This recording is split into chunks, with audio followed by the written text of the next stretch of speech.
тие кои што или го прават нешто да функционира, или го прават нешто да не функционира. Ние имаме, би рекол, релативно добра законска рамка, и тоа не е нешто ново што го кажам, и не е нешто ново што вие го слушате. Имаме колективни договори кои што се пишани, кои што уредуваат одредени права и обврски.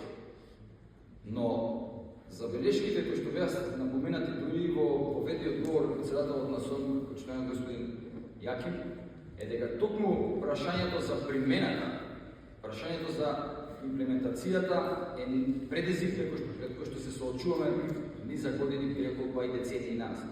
Не смееме да бидеме наивни, ниту пак неодговорни, да кажеме добро, ова може и вака да пројде.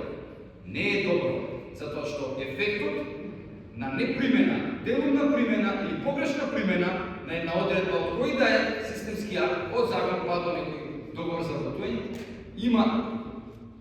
може да има позитивни или негативни импликации после одредено време. Не мора веднаш да се забележи да се примени. И во трудот е секојаш така. Негативните ефекти, па и позитивните, доаѓаат малку подоцна. Особено негативни. Благодарам. Проблемот кај работодавачите, и самиот проблем бидејќи работодавачите се поделени во два сектора, мора и проблемот да го поделиме во два сектора. Не може да гледаме сега истото не се случува во бизнис секторот, истото не се случува во јавниот сектор. Во јавниот сектор имаме големи поместувања во позитивна насока. Јас за тоа особено се радувам. Особено оваа година, претходната година, значи некои работи се поместуваат кои што претходно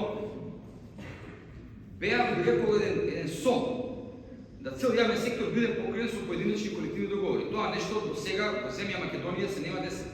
И тоа е за поздравување. Дали на некој вака му се свиѓа, не му се свиѓа, не му одговара затоа што овој бил вклучен, а овој не бил вклучен, тоа е друго прашање. И човечките совети кои ги трнете настрана и егоцентризмот, тогаш ќе видите дека добра работа се прави, добра работа се направила и добра работа добро ќе се прави. И сметам, и лично сметам дека оваа влада, овие работодавачи, тука имаме представници од извршната власт, тројца и од локалната, значи двајца од извршната и еден од локалната, се верувам дека они ќе се произнесат по основа, но јас лично како професор сметам дека во овој дел не дека е совршено, но имаме добри работи. И тие треба да се кажат, кога нешто е добро да се каже, не само да се критикува по секоја цена, затоа што тоа е на цена. Тоа проаѓа, не знам, во социјални не треба така. Мора да се разберат и предизвиците со кои што се соочуваат бизнисмените, стопанството, работодавачите во бизнисите. И казната не е само еднонасочна. И тие имаат предизвици, и тие имаат проблеми, и тие се соочуваат со одредени прашања кои што на секој дневно ниво ги обременуваат во рамките на нивното функционирање како компанија. Веројатно треба да се бара Софија еден балансиран пристап, се зборам повторно за бизнис сектор, каде што и ќе се помогне на стопанството, но од друга страна тоа да не значи мајоризација и повторна маргинализација на работниците во бизнис сектор. Значи мора и едното и другото да оди напред.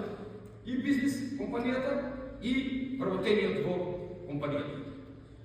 Влезува до поединечните колективни договори, тоа се, знаете, колективни договори на ниво на работодавачи, сега имаме наплив на предмети во однос на правата, тоа се право на новогодишен надоместок, право на регрес и право на јубилејна награда. Правото на јубилејна награда, како што каже државниот инспектор, произлегува сега од ОКД за јавниот сектор 154/2023 година, а тие започна со примена овие одредби од колективниот договор од 2024 година. Значи, веќе имаме и судска пракса по судски пат, затоа што работодавачите, значи, по доброволен пат не ги исплаќаат јубилејните награди за 10, 20, 30, 40 години, така да имаме и тужби, имаме и позитивна судска пракса во однос на јубилејните награди.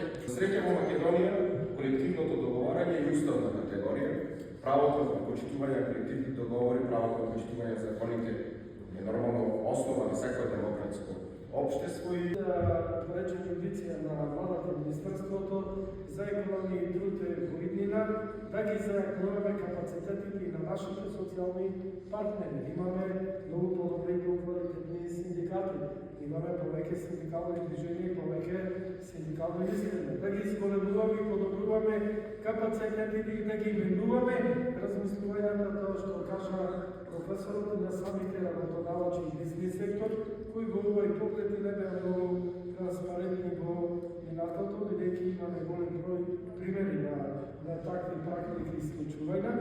И секако ние како држава, односно институции, да дадеме институционална и правна рамка на сето тоа да го ставиме во еден контекст за носење на квалитетни закони и решенија. Одлична работа за сето тоа е формирањето на економскиот социјален совет, кој што на глобално ниво функционира како држава, меѓутоа тука би ги спомнал и локалните економско-социјални совети. Има општ колективен договор кој важи и за јавниот, односно за јавниот сектор, и имаме општ колективен договор за приватниот сектор. И сега кога сме кај општот колективен договор кај државниот сектор, мора да кажам дека во минатото, тоа што го кажа во почеток професорот, дека не е само ние да ги пишеме во хартија, ние треба да ги применуваме после обврските што ги зема работодавачот со решување на